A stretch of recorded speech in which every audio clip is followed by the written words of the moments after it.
Walking barefoot outside not only feels great, it improves your health, primarily by reducing inflammation, making your blood flow more easily.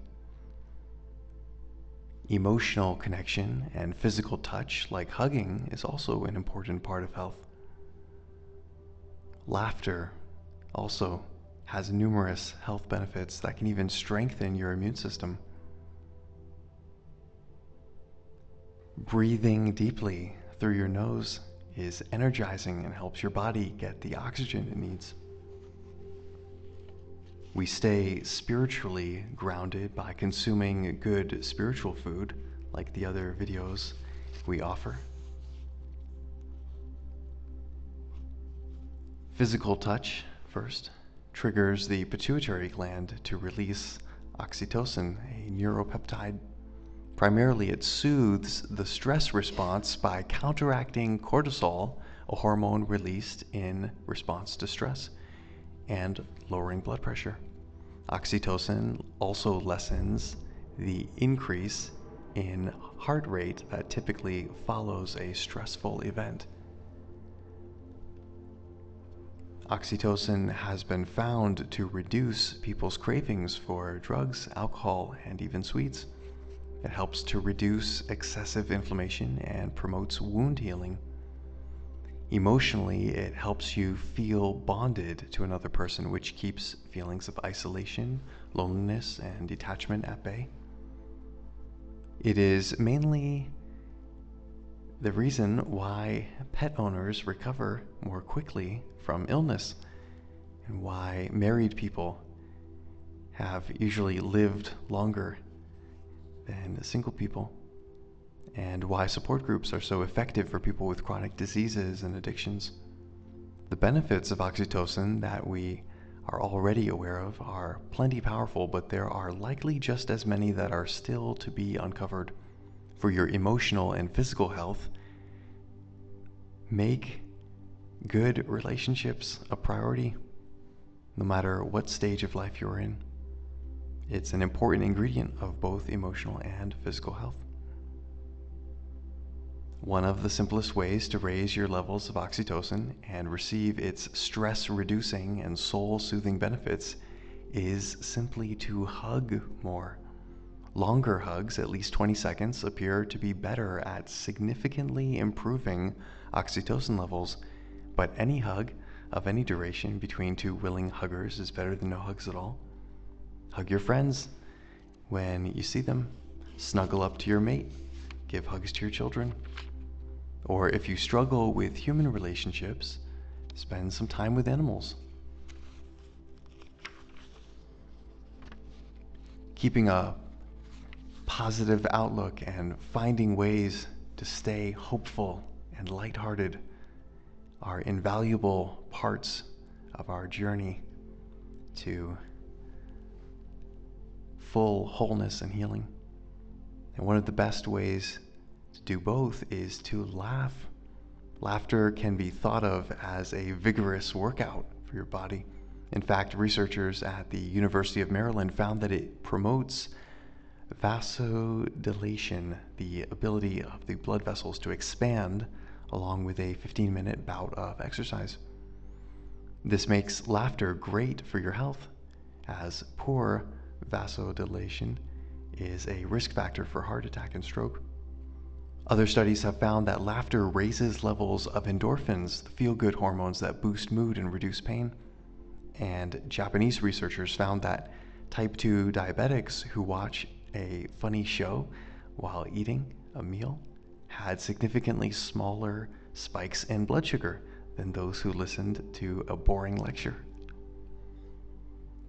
In a study of patients allergic to dust mites and other common irritants, patients' skin lesions shrank after they watched Charlie Chaplin's Antics in Modern Times, whereas watching a video containing weather information had no effect. Other recorded benefits of laughing include relaxation and decreased muscle tension, lowered stress hormone levels, reduced blood pressure, increased levels of IgA, lessened perception of pain. Luckily, the internet is a rich source of wonderful animal videos to help you smile and even laugh out loud. Watching funny shows or movies or sharing humorous stories with friends can also be a helpful boost in our health. The connection between faith and health is a perennial topic. No discussion of ways to improve health by staying connected to the outside world would be complete without addressing spirituality, which was once seen as separate from science in some of our modern times.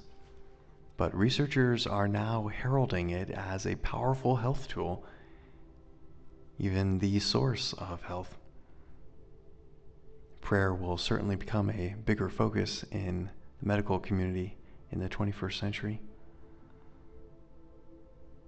In 1995, only 3 of the 125 medical schools in the United States offered courses that explored the connection between spirituality and health. But in 2013, over 90 medical schools did.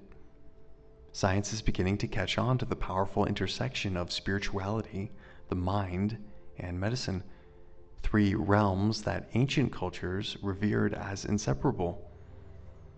In 2012, researchers at the McLean Hospital, a psychiatric institution affiliated with Harvard Medical School, asked 159 patients with prominent symptoms of depression how strongly they believed in God.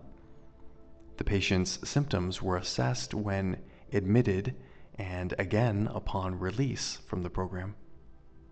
Those whose belief in God was stronger were twice as likely to respond well to the treatment.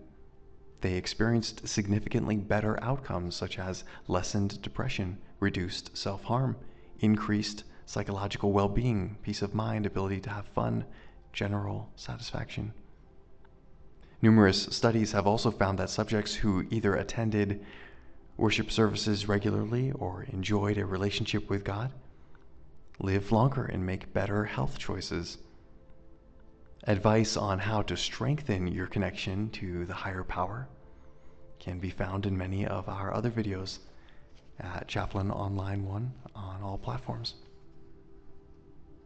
Getting oxygen into your cells is every bit as important as eating the right foods and drinking fresh, pure water, as we've discussed in earlier videos in this series. But we have often taken breathing for granted in spite of it being such a fundamental need. Your life likely is far removed from that of your ancient ancestors. Thanks to technology and economic improvements, we may feel more comfortable with improved living standards and sanitation, but we are also susceptible to the damage caused by consumption of processed foods, competitive stress in work and school, and far less sunshine and fresh air, physical exercise. All these factors have negatively influenced our breathing. You may not realize it, but carbon dioxide plays an essential role in utilizing oxygen within the body.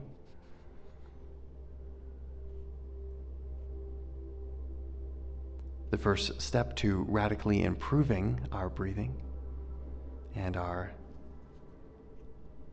optimal levels of carbon dioxide and oxygen is to breathe in exclusively through your nose when you are at rest. Your respiratory system is not designed for you to breathe in constantly through the mouth. Mouth breathing results in many common complaints and health issues such as difficulty sleeping, low energy, weight gain, headaches, dehydration, etc. It is worthwhile doing a little research and training yourself back to a healthy nose breathing both day and night.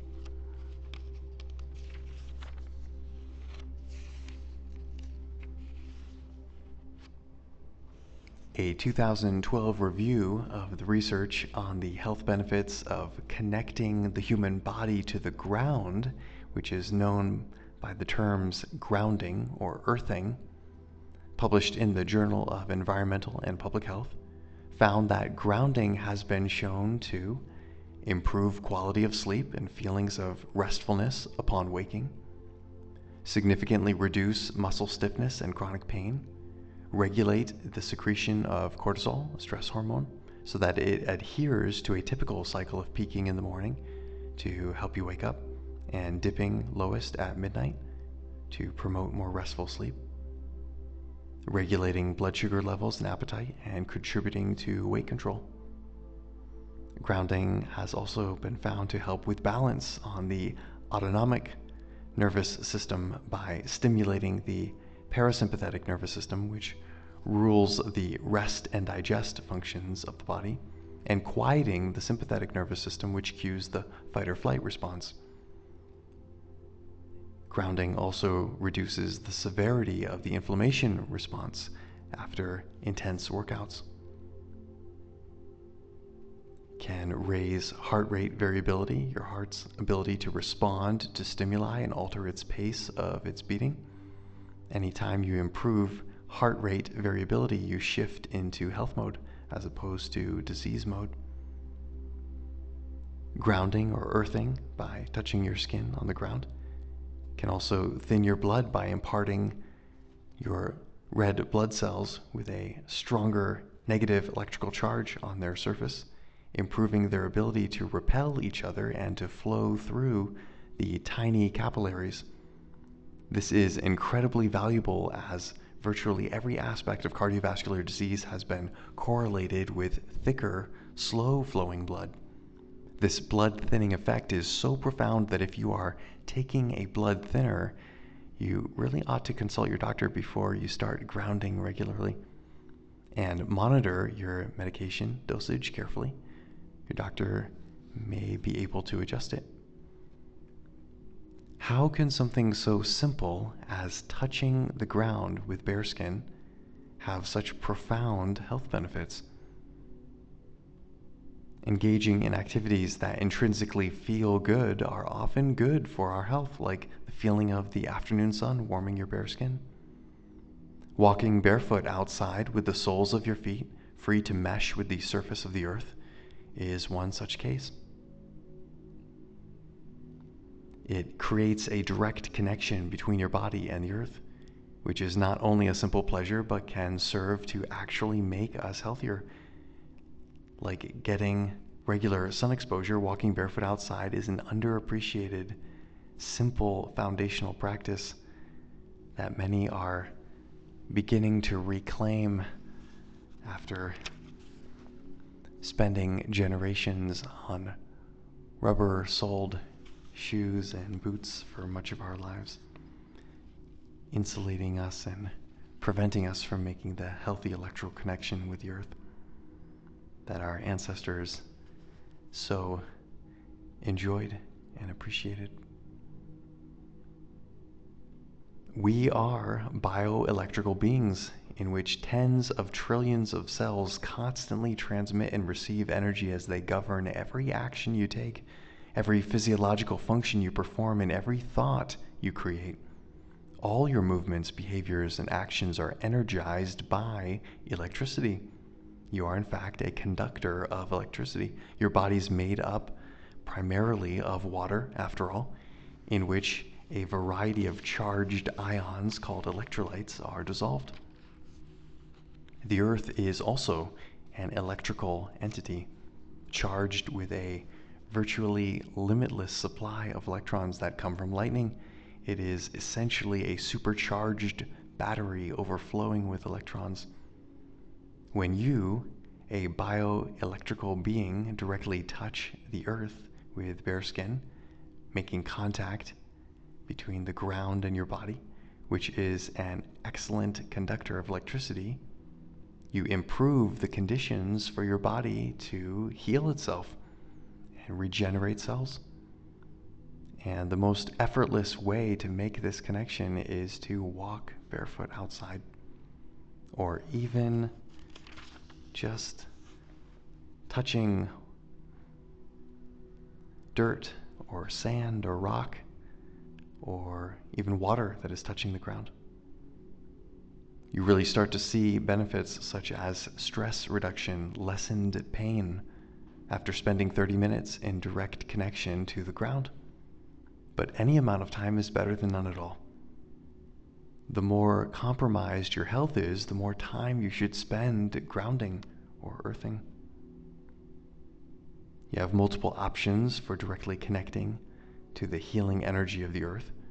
Remember that some surfaces and materials are good conductors of electricity, meaning they enable electricity to flow through them easily, while others are insulators, like most shoes or boots, which prevents the flow of electricity. Also, moist surfaces are more conductive than dry ones. Keeping all that in mind, here's a list to help you choose the best surfaces for your outdoor barefoot time. Good grounding surfaces include sand, grass, preferably moist grass, bare soil, stone or rock that is touching the ground. Concrete and brick are all right as long as they're directly connected to the earth and not painted or sealed. Sealed concrete tends to look shiny and won't have the small cracks running through it. The following surfaces will not ground you as they are insulators: asphalt, wood that is no longer part of a living tree in the ground, rubber, plastic, vinyl, and tar or tarmac. Grounded water is also an excellent conductor. An ideal location for walking barefoot is right along the water at the beach or on wet grass, as we've shared. Swimming in the ocean is a fabulous way to ground, as the mineral-rich seawater conducts the electricity from the ocean floor. Grounding helps explain some of the renowned healing properties of salt water. In order to ground, you don't have to walk, exercise, or even stand. You can sit and read a book. So long as you have skin in direct contact with the ground, you are officially earthing or grounding. You can even lie down on the ground. Sometimes it's not feasible to step outside in bare feet, either because of cold weather or because you are in an urban environment with little access to the ground or grass that isn't covered in pavement. Or perhaps work or other aspects of your life interfere with your desire to get in several minutes worth of grounding each day. One way to maintain a connection to the earth, even when you're wearing shoes, is to choose different footwear. Synthetic rubber and plastic soles are insulators. They disconnect you from the earth. Leather soles are conductive, meaning they permit grounding whenever you are walking on a surface that is also conductive. Although many modern shoes with leather soles have synthetic insoles and or midsoles that make them more insulated, you can seek out traditionally made shoes with leather soles. A growing number of companies make shoes specifically with grounding properties. A quick internet search for grounding shoes or earthing shoes will provide you with an ever-growing list of options. Even boots. But understand that wearing these types of soles grounds you only when you are walking on the surfaces we've previously discussed. If you're a city dweller, don't waste your money on these shoes unless you have access to a park or nearby beach.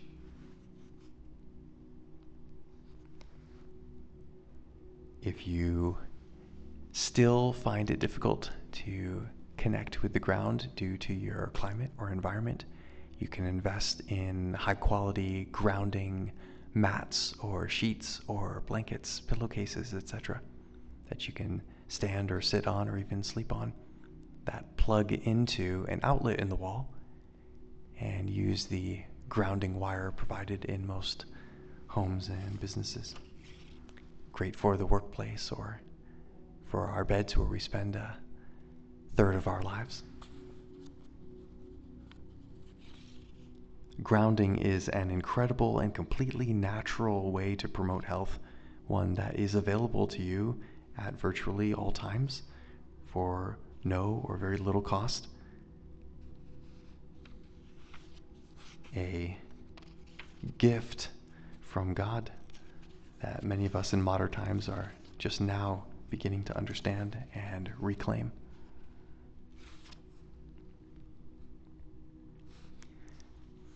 Another important topic for reaching optimal health is becoming aware of the fake health foods that are out there and fake health food industries. Part of the challenge in making nutritional choices is that many food marketers and often unsuspecting or unschooled members of the media have deceived us about what's in our food, when the food and drugs they promote as being healthy actually zap our health away. It becomes a serious issue. And sadly, even many doctors and health professionals have still yet to do appropriate research in these topics to be able to wisely inform us. So many of us have recognized that we're largely on our own when it comes to alternative health and research, at least for now. Do your own research. Listen to God and listen to your body, and make adjustments.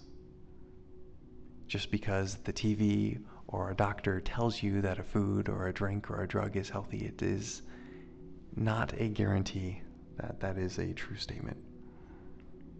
Consider other opinions and researchers.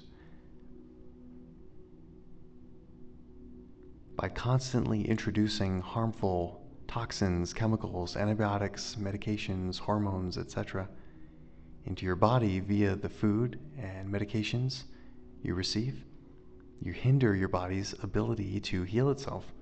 And when you are consuming these foods and drinks and meds while under the belief that you are actually benefiting your body, you keep yourself unwittingly trapped in a state of suboptimal health. The foods we are about to discuss serve mostly to give your body unnecessary stress. They consume your energy by forcing your body into a constant battle to counteract their detrimental effects, rather than empowering your body to thrive and efficiently regenerate itself.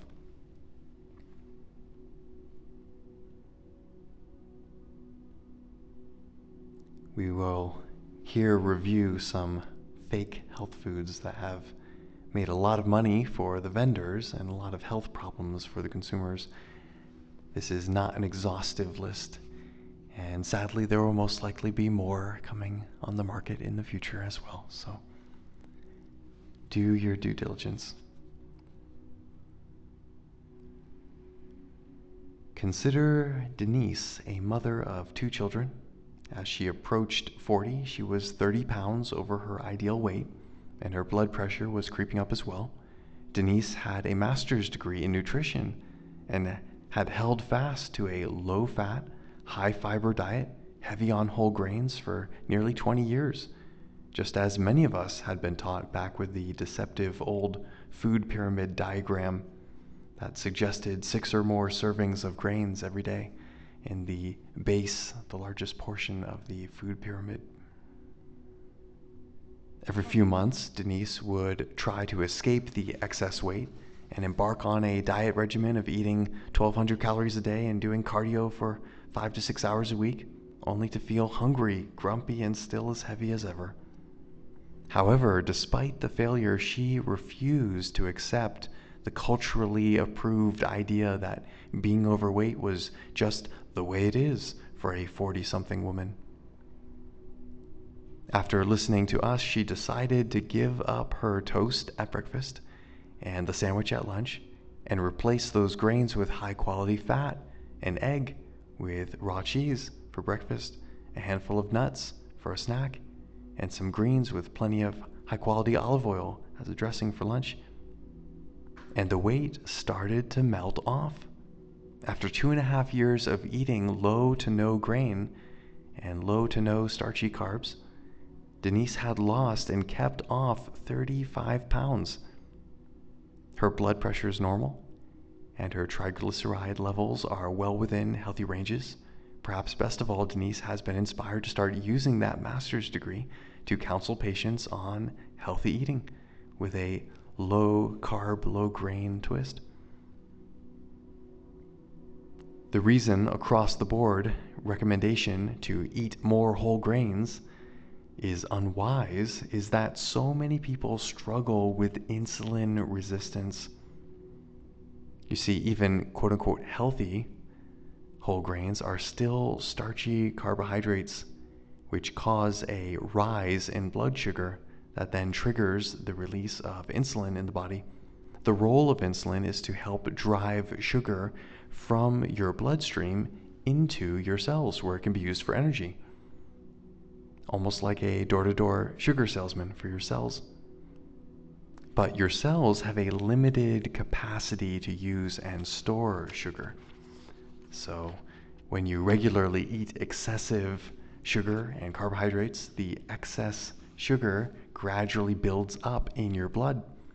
When this happens, your body produces even more insulin to lower the sugar in your blood because it knows that excess sugar in your blood is harmful and that if it goes high enough, it can even kill you. When your body produces more and more insulin because you are constantly eating sugars and or grains or even too much fruit, the insulin receptors on your cells become increasingly tolerant to insulin. This causes your body to produce even more insulin to lower your blood sugar. This vicious cycle continues over many years and is the primary reason for insulin resistance, or more accurately, decreased sensitivity of your insulin receptors to insulin. While there are medications to treat insulin resistance, the only way to stop perpetuating it is to change your diet and to exercise.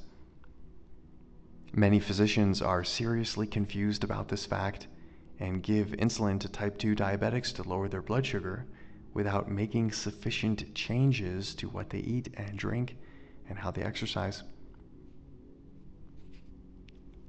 It's like putting a Band-Aid on a gunshot wound and continuing to play with guns. Numerous studies have linked insulin resistance with specific types of cancer. In fact, in 2009 review of studies that included over 500,000 people found an increased risk of cancer and dying of cancer for every extra unit of glucose in the blood.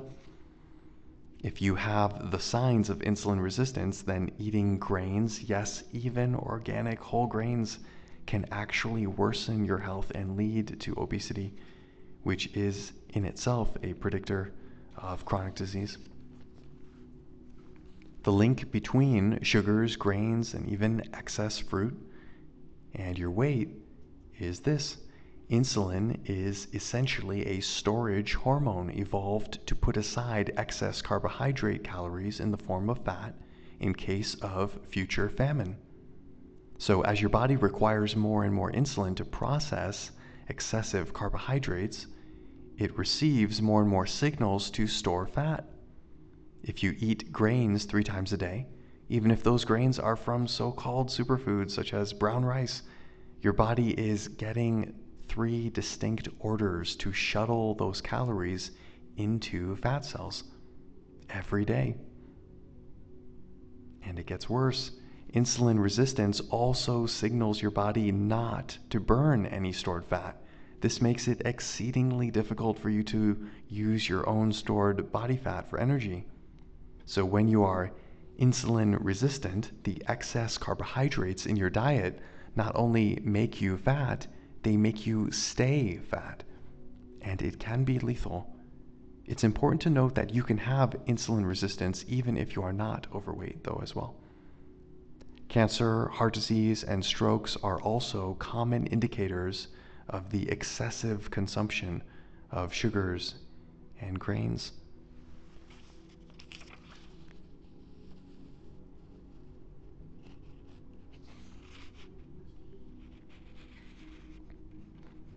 As well as other symptoms including strong fatigue after a meal, brain fog, dizziness, premenstrual problems, joint pain, mood swings, attention problems, and migraine headaches.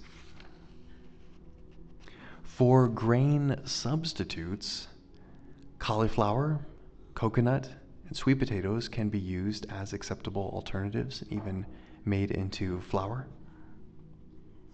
If you insist upon eating grains, then buy the organic, raw, whole kernel, unprocessed, ancient, and unmodified kind, like einkorn grain, an ancient kind of wheat that has not been genetically modified. You can soak it and boil it, or turn it into fresh flour with your own flour mill at home that you can purchase online. Even organic grains that have been pre-processed into breads or flour from the store simply spike blood sugar levels and slice tiny holes in the digestive tract, contributing to quote-unquote leaky gut and related symptoms. It's just not worth it when we have so many better options for food that help you instead of hurt you, as we've discussed in an earlier video in this series. What about quote-unquote natural sweeteners? A popular phrase on food packages and beverage bottles these days is naturally sweetened. It implies that foods contained within are safe for your health, but are they? First, a word about artificial sweeteners. Don't ever use them. The many dangers of unnatural artificial sweeteners, particularly aspartame, are so well documented that you could fill an entire book on them. Many people have. However, when it comes to so-called natural sugars or sweeteners, it's important to understand that there are different forms of sugar. Regular table sugar is actually composed of two simple sugars, glucose and fructose, in equal amounts. Compelling research shows that higher levels of fructose, especially if processed, are far more dangerous than glucose. Several studies have shown that fructose has an appetite-stimulating effect that glucose doesn't have. As a result, fructose appears to signal your body to eat more and to need increasing amounts of calories in order to feel full. Every cell in your body can use glucose and also dextrose, which is another name for glucose, but only your liver can metabolize fructose. When your body has excess fructose, it must store the sugar as fat, and the type of fat it results in is visceral fat, which packs in and around the abdominal organs and is a major risk factor for heart disease. In many ways, excessive fructose consumption has similar repercussions to excessive alcohol consumption. Both result in harmful levels of fats being stored in your liver. Natural sweeteners, such as agave syrup, may seem like a healthier choice than refined sugars, but they are loaded with far higher levels of fructose. Fructose isn't a great source of calories for anyone, no matter how healthy you are. But if you struggle with insulin resistance, it can be a serious problem because of its tendency to increase appetite and visceral fat. Agave syrup has been touted as a health food, but it has more fructose than any commercial sweetener, ranging from 70 to 97%, depending on the brand. What's worse, most agave nectar or syrup is nothing more than lab-generated super condensed fructose syrup devoid of virtually all nutrient value. Honey is also high in fructose, averaging around 53%, but contrary to agave, it is completely natural in its raw form. It has many health benefits when used in moderation and raw, so long as you don't have any signs of insulin resistance. Once again, honey should be high quality and raw if you are to consume it regularly. An extra health benefit can be relief from seasonal allergies if you're able to consume raw honey from local bees who have a kind of wisdom in the honey they produce in the local areas and helping folks to overcome seasonal allergies in that part of the world. Once again, only a small amount is needed. We don't want to go overboard even on natural sweeteners, even if they have health benefits such as raw honey or organic blackstrap molasses, which can be helpful in small amounts. As a standard recommendation, we advise keeping your total fructose consumption primarily from fruit below 25 grams per day. The best natural sweetener we have found so far is allulose,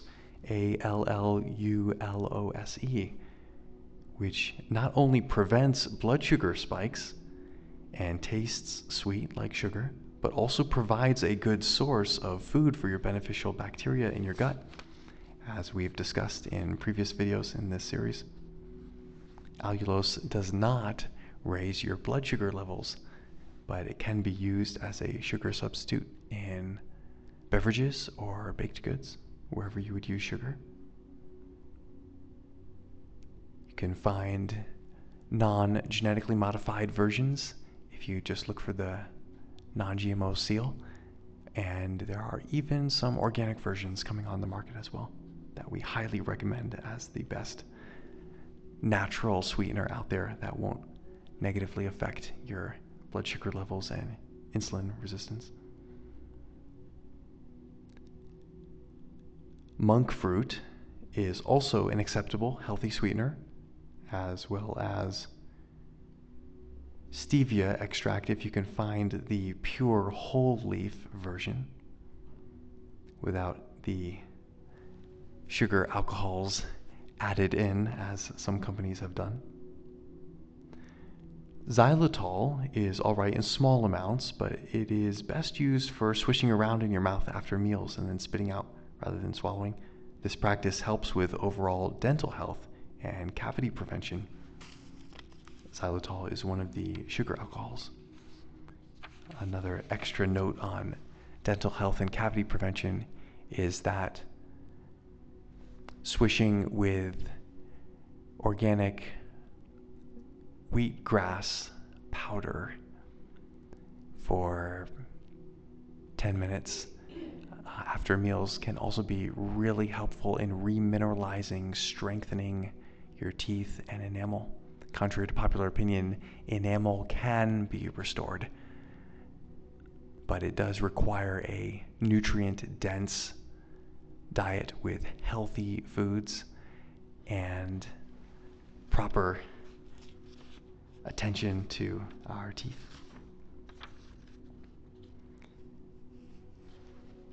Metal fillings are a bad idea. Root canals are a bad idea. Please do research into alternative health professionals' counsel before engaging in dental work. Much of the vegetarian and health food world heralded tofu as a healthy alternative to meat for years, and soy milk as a substitute for cow's milk. But soybeans are not the healthy item many have believed it to be. If you were to carefully review the thousands of studies published on soy, we strongly believe you would reach the same conclusions we have, which is that the risks of consuming unfermented soy products far outweigh any possible benefits. There are 4 main reasons you should avoid eating regular unfermented soy and even the organic unfermented soy out there. Nearly all conventional soybeans grown in the United States, 91%, are genetically modified, and the primary genetic modification that soybeans undergo is to make them immune to the toxic pesticide Roundup, also known as glyphosate. So soy crops are doused in this dangerous chemical and not killed by it because they've been tinkered with in the lab to be resistant to such a toxic spray that kills everything else around the soy plants. Unfermented soy contains goitrogens, substances that hinder thyroid function. When the thyroid is suppressed, a host of health problems result, including digestive problems, food allergies, difficulty losing weight, anxiety and mood swings, insomnia, difficulty conceiving children, and many more. Unfermented soy contains the plant form of estrogen known as phytoestrogen. The plant estrogens in soy have been linked to breast cancer, kidney stones, and impaired memory in an elderly population. Unfermented soy contains phytates, which prevent the absorption of minerals in the body and create a mineral deficiency. However, organic fermented soy can be all right in moderation, such as tempeh, miso, natto, and organic fermented soy sauce. These have been used in traditional Asian cultures for many years, and as long as they are organic and fermented, they can have health benefits. Vegetable oils such as corn oil, soy oil, canola oil, sunflower oil, safflower oils, even peanut oil are some of the most unhealthy and overused foods in the health community. They are supposed to improve your heart health, but the evidence shows that they actually increase the risk of heart disease and cancer. You may not purchase these oils directly in the grocery store, but if you purchase processed foods, as 95% of Americans have made a habit of doing, you are getting these dangerous oils. The processed foods are typically loaded with them. And worse, the highly processed industrialization of most food oils makes them even more toxic. One of the primary problems with all oils derived from vegetable seeds is that they are major sources of omega-6 fatty acids. These kinds of omega-6 fats are generally pro-inflammatory and contribute to insulin resistance, altering your mood and impairing healing and cell repair. And Americans are eating far too many of them and not nearly enough of their healthier counterparts, omega-3 fatty acids. Omega-3 fats are present in wild-caught salmon, sardines, cod liver oil, walnuts, grass-finished beef, and raw dairy from grass-fed animals. These fatty acids improve your cell's response to insulin, neurotransmitters, and other messengers, and they reduce your risk of heart disease, cancer, stroke, Alzheimer's, arthritis, and a host of autoimmune diseases.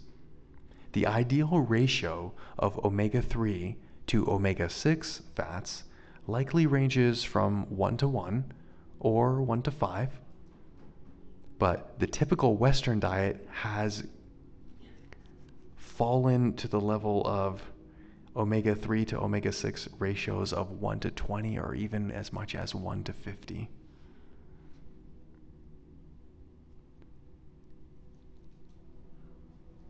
If you regularly consume processed foods or cooking with corn or soy, safflower, sunflower, peanut oil, or frequenting restaurants that do so, you are likely consuming way too much omega-6.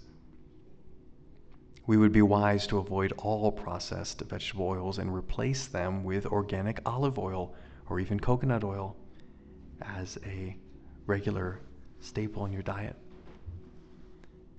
The first step in avoiding processed junk food is to change your mindset, a repentance, changing of your mind. Rather than looking at junk food as a reward that tastes good, or at its elimination as a punishment or deprivation of fun, neither of which is true, try thinking of it as empty calories that harm your body, or a toxic concoction of foreign chemicals and artificial flavors that lead to disease, a waste of your money that likely contributes to increased health care bills for you and your family. Junk food is definitely not something to give to children whose bodies are still developing and in great need of nutrients. While it may provide temporary emotional comfort or a release of dopamine and happy chemicals, there are healthier ways to receive emotional comfort and a release of happy chemicals, as we've discussed. Instead of thinking of healthy food as boring or time-consuming, as restrictive or not tasting good, again, not true. Our tastes change as our diet changes, so we learn to appreciate more subtle and natural foods, flavors. Instead, view healthy food as fuel that fortifies your body with essential nutrients, boosts your immune system, fights off disease, inflammation, pain, even slows down the aging process, makes you feel more alive, and empowers you for your purpose in life, which is more than just eating and drinking and being entertained by our food.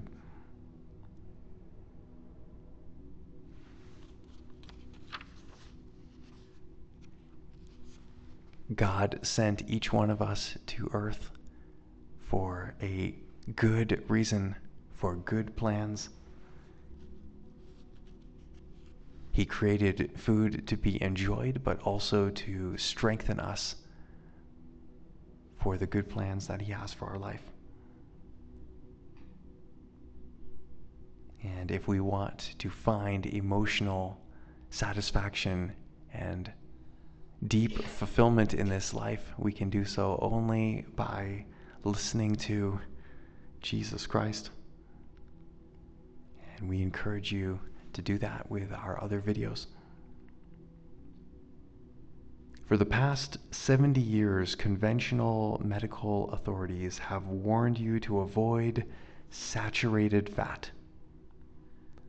That saturated animal fats cause heart disease and should be severely restricted in a heart-healthy diet. This myth grew largely from fake science funded by the sugar and grain industry.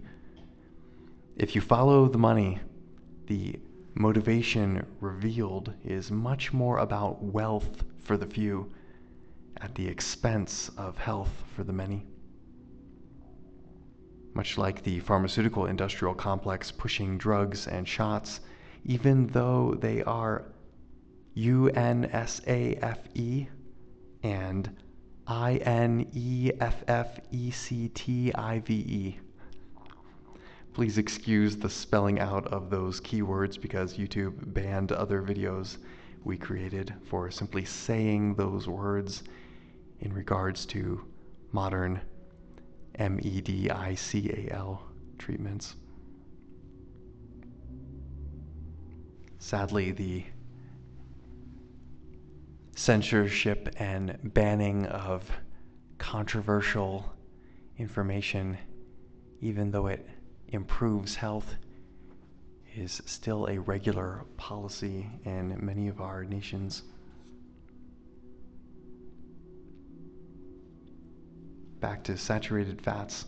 Apart from fried foods, which are not good for you, the regular consumption of healthy saturated fats are not to blame for the modern disease epidemics facing Americans.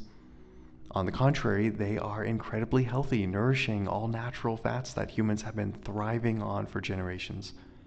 Many decades of subsequently published research have soundly debunked the myth that saturated fats are bad for you. Saturated fatty acids constitute at least 50% of cell membranes. They are what gives cells necessary stiffness and integrity. They play a vital role in bone health. Unlike sugars and modern grains, saturated fats, as long as they are not rancid or overly heated and cooked, actually serve to prevent heart disease.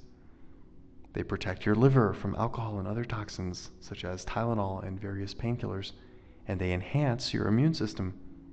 Many prominent physicians still strongly discourage saturated fats, but fortunately, the conventional wisdom is finally changing back to what our healthier ancestors knew to be true. Consuming fat is good for you, even saturated fat.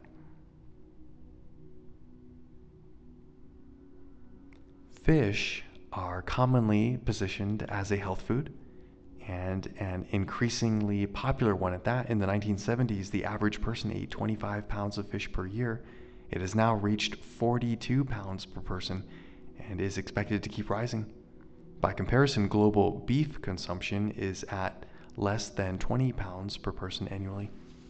In 2011, for the first time in modern history, global farmed fish production topped beef production, and the gap widened in 2012 when 66 million tons of farmed fish were produced, compared with 63 million tons of beef. On a side note, high quality grass finished beef is fine if fermented or cooked as little as possible.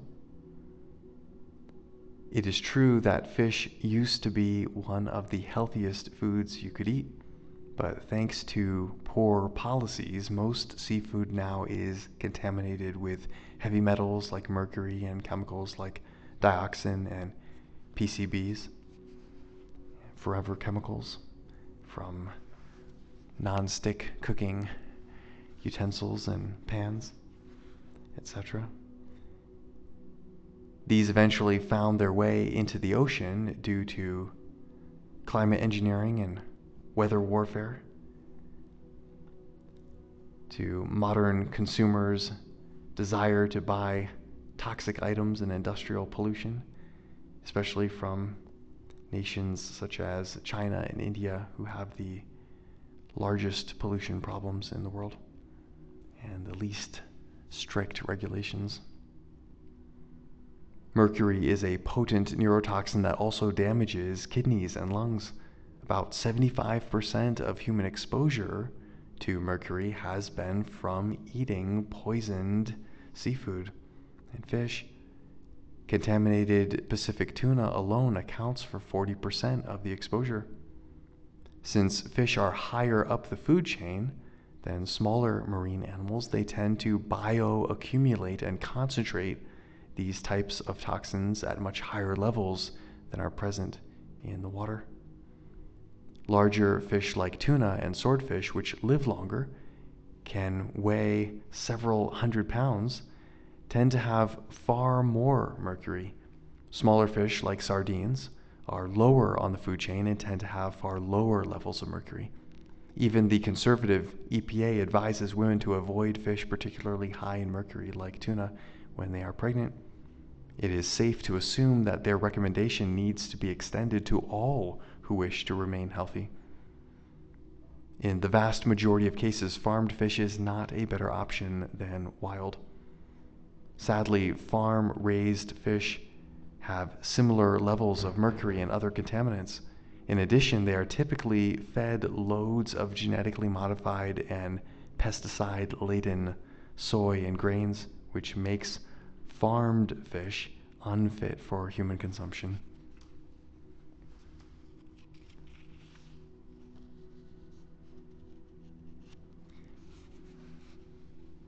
The best fish choices then would be wild caught anchovies without the conventional table salt that has its own problems, croaker, haddock, herring, krill oil, salmon, which is only acceptable when it is wild caught and Alaskan or Pacific,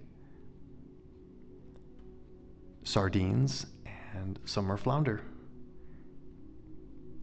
100 years ago, we didn't use terms like organic food because all food was organic. It was just naturally assumed that food didn't have dangerous chemicals, colors, or cancer-causing ingredients added to it, as so much modern food does. Milk and all dairy products really must be organic and raw, and even better if fermented. if we are to regularly consume it. This includes yogurt, cheese, kefir, etc. Dairy is even healthier if it comes from grass-fed animals. And if you want to consume cow's milk, it is best to make sure it is coming from A2 cows, which sadly are still the minority in America, which is full of the less helpful A1 cows.